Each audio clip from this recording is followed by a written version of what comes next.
হরি নামের হরি লুট, হরি কথার হরি লুট নিয়ে এলেন প্রভুপাদ, সৃষ্টি করলেন প্রভুপাদ। লুট বলতে যে যত পারে লুটে নিতে পারো, এখানে কোনো মূল্য দরকার নেই। যে যতটা পারে নাও, আপন ইচ্ছায় কুড়িয়ে নাও। আর বেলানো, ছড়ানো, হরি কথা বা হরি নাম ছড়ানো হচ্ছে, সেখানেও কোনো বাধা নেই। যত পারে বিতরণ করছেন।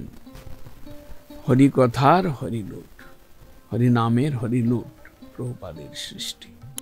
তিনি দেখলেন এই বিশ্ব ভোগোন্মত্ত, ইন্দ্রিয় তৃপ্তির বাসনায় সকলেই যেন ব্যস্ত, সকলেই দৌড়চ্ছে।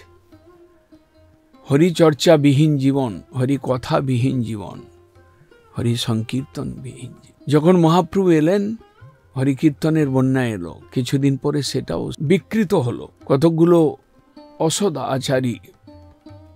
অসদ আচরণশীল লোকের দ্বারা হরিনাম টিন টিন করে হরিনামের প্রদীপ জ্বলছিল।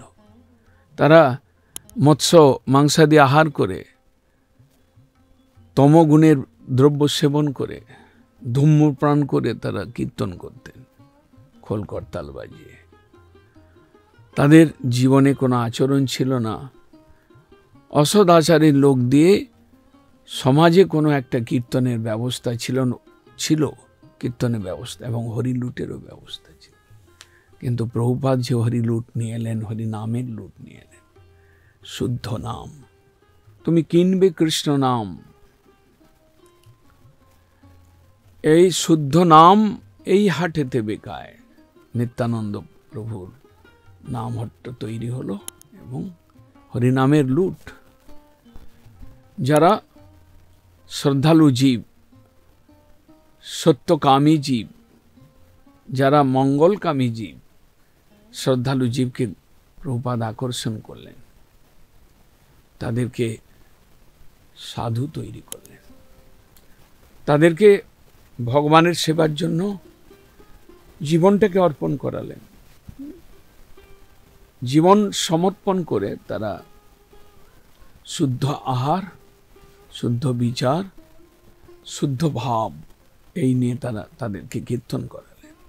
সেই সকল সাধু বৈষ্ণব তৈরি করে প্রভুপাদ তিনি পাঠালেন গ্রামে গঞ্জে শহরে, দ্বারে দ্বারে। যাও, হরি কথা কীর্তন করো, হরি কথা বলো, হরি নাম যে যত চায়, যে যত শুনতে চায় তাদেরকে শোনাও। তারা গেলেন প্রভুপাদের আদেশে। তারা সমর্পিত আত্মা, তাদের কিছু সাংসারিক কিছু বস্তু নেওয়ার ছিল না। নাম, যশ, পূজা, প্রতিষ্ঠা, বাহাদুরি এসবের প্রয়োজন ছিল। তারা ভগবানের ভজন করে ভগবানের নাম বিতরণ করা, শুদ্ধ নাম হরিনাম কীর্তন করা, শুদ্ধ হরিনাম জপ করানো, শুদ্ধ নাম সংকীর্তন করানো, শুদ্ধ হরিকথা তাদের কর্ণে শোনানো, এই ছিল তাদের কাজ। প্রভুপাদ তিনি সেই গোলকের জন, বৈকুণ্ঠ দূত, তিনি সাধু তৈরি করে গ্রামে গঞ্জে তাদের দিয়ে হরিনামের লুট, হরিকথার লুট। যে যত পারে নাও, তুমি কিনবে কৃষ্ণ নাম, দস্তুরি লইব আমি, পূর্ণ হবে কাম।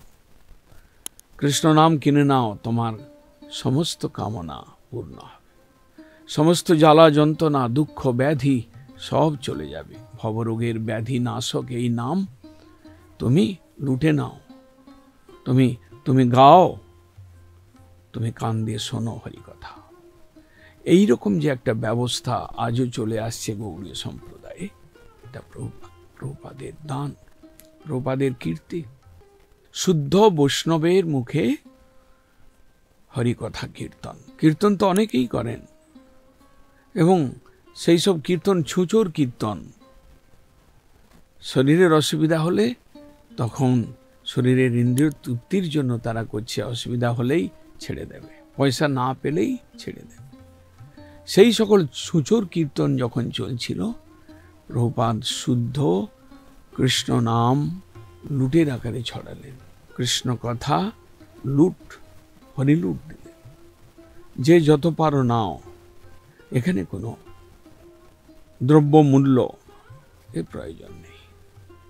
তুমি শ্রদ্ধা মূল্য দিয়ে তুমি এই কৃষ্ণ কথা যতই কান দিয়ে পান করবে, যতই জিহ্বা দিয়ে উচ্চারণ করবে, তোমার সমস্ত প্রকার দেহ মনের যত প্রকার নোংরা সব সরে যাবে। তোমার আত্মাটা পবিত্র হবে, আত্মা নিজ স্বরূপে জাগ্রত হবে এবং তোমার দুঃখ জ্বালা যন্ত্রণা জাগতিক সকল প্রকার নাশ হয়ে যাবে। নিত্য শান্তি, নিত্য আনন্দের